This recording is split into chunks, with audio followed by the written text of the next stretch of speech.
Hello my dear student, welcome to my YouTube channel ICSC with दीपक।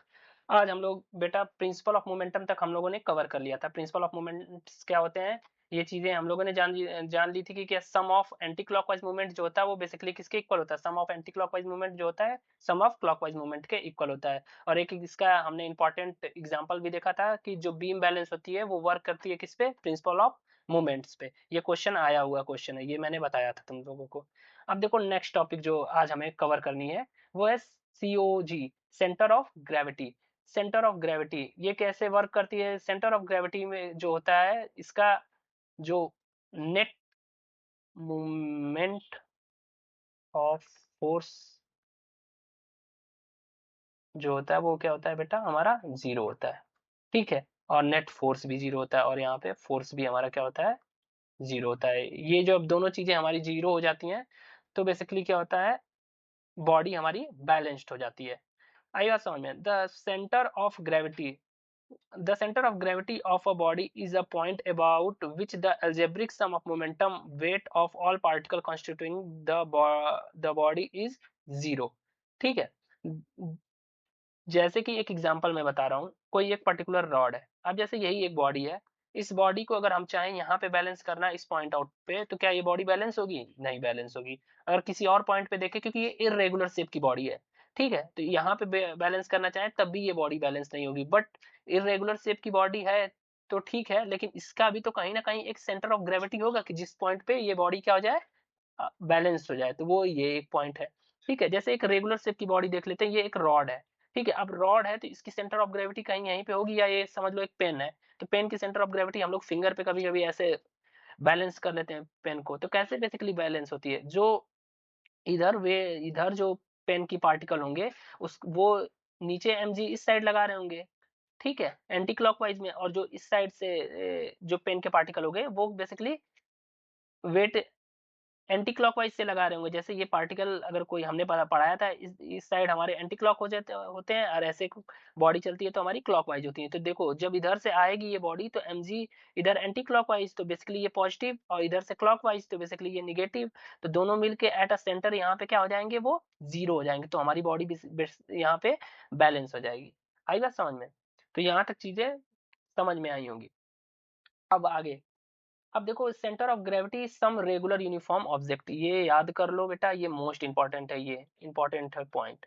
इससे questions आते हैं तुम्हारे बोर्ड पे कि पूछ देता है सिंपल सा कि सर्कुलर डिस्क की सेंटर ऑफ ग्रेविटी कहाँ है, तो हमें याद होना चाहिए कि ज्योमेट्रिक सेंटर पे। चार ऑप्शन देंगे, geometric centre, mid point of a rod, या फिर ऐसे कुछ दे देगा सेंटर ऑफ कहीं पे, ये ऐसे पूरे पॉइंट्स दे देंगे तो तुम्हें याद होने चाहिए। हॉलो कोन्स के क्या होती है एट अ हाइट किस पे, h/3 पे होती है।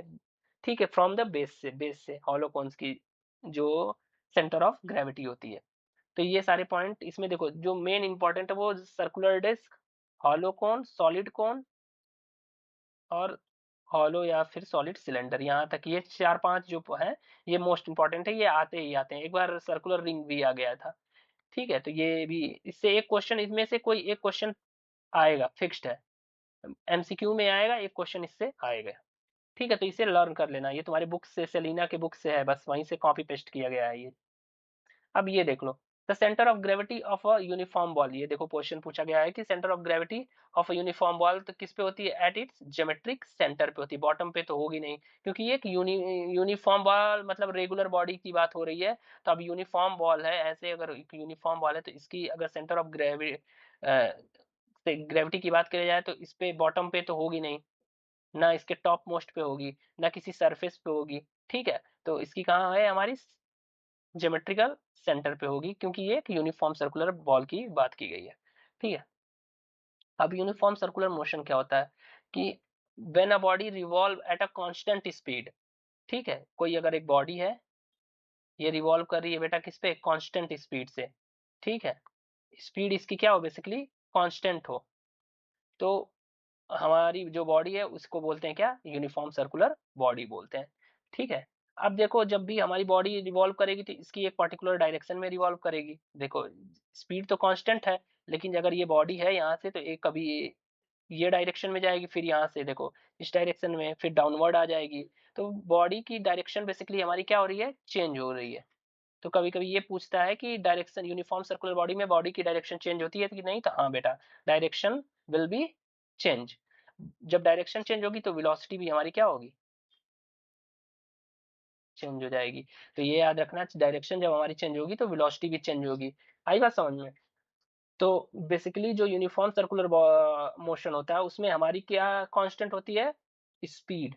स्पीड जो होती है बेटा वो यूनिफॉर्म होती है, कांस्टेंट होती है। बाकी वेलोसिटी हमारी क्या होती है, वेरिएबल होती है या चेंज होती रहती है। ठीक है, अब वही चीजें जो हमने अभी पीछे डिस्कस की वही चीजें यहाँ पे बताई गई हैं। तो हमारी यहाँ पे क्या कांस्टेंट है, स्पीड जो है बेटा वो है बेसिकली कांस्टेंट, और जो इसकी वेलोसिटी है वो क्या है हमारी, चेंज हो रही है।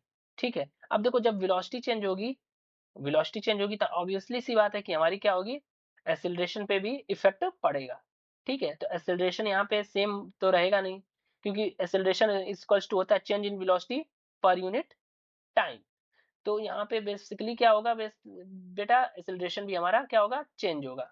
तो जब चेंज इन एक्सीलरेशन आ जाता है तो उसी को बेसिकली यहाँ पे बोलते हैं क्या, सेंट्रीपिटल फोर्स।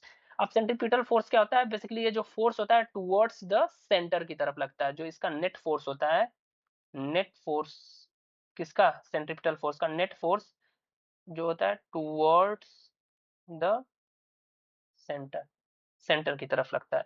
आई बात समझ में। Centripetal force is a force acting on a body moving in the circular path in the direction towards the center of a circular path। ठीक है, अब जैसे इसके कई सारे एग्जांपल्स भी हैं, हम लोगों ने पढ़े हैं। जैसे कि सन है, सन के रिवॉल्व अराउंड अ प्लैनेट, सन के चारों तरफ हमारे प्लैनेट्स रिवॉल्व करते हैं ड्यू टू इलिप्टिकल पाथ्स में। तो ये भी एक क्या होता है, वहां पे कौन से जो रिवॉल्व करते हैं प्लैनेट्स, तो वहां पे कौन सा फोर्स लगता है हमारा, सेंट्रीपिटल फोर्स लगता है। आई बात समझ में। तो ये सारी चीजें थी। अब देखो नेक्स्ट जो है, अब सेंट्रीफ्यूगल फोर्स क्या होता है हमारा। सेंट्रीफ्यूगल फोर्स यहाँ पे बेटा ये होता है कि अब इसके थोड़े से एक दो एग्जांपल, सेंट्रीपिटल फोर्स के थोड़े एग्जांपल और इसके फॉर्मूले भी पहले जान लेते हैं, फिर सेंट्रीफ्यूगल फोर्स पे चलते हैं। देखो सेंट्रीपिटल फोर्स के तो मैंने एग्जांपल तो बता ही दिए कि जैसे कि सन है, यहाँ पे सन के अराउंड हमारे सारे प्लैनेट्स रिवॉल्व करते हैं ड्यू टू इलिप्टिकल पाथ। तो हमारा यहाँ पे जो फोर्स अप्लाइड होता है वो सेंट्रीपिटल फोर्स लगता है।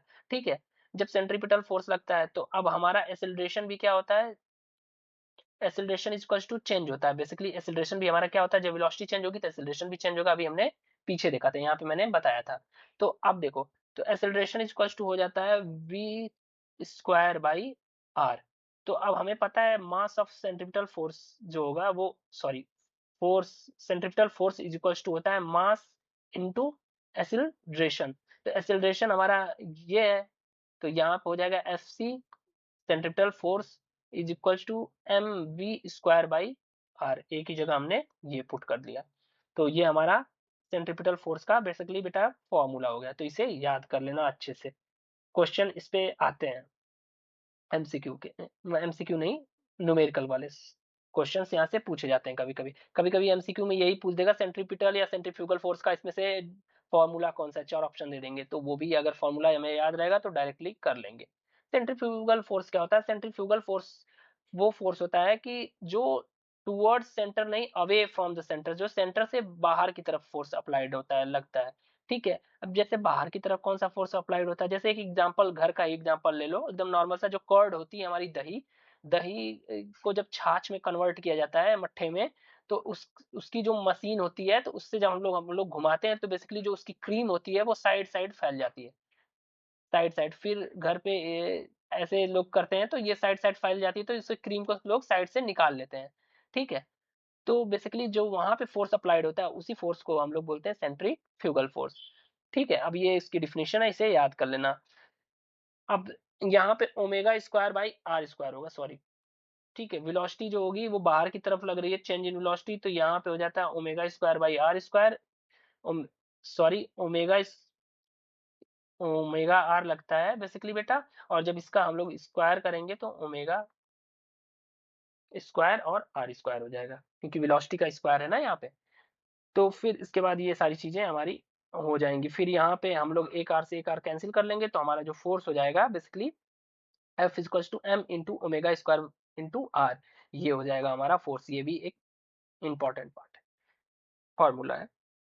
तो ये याद कर लेना आप लोग।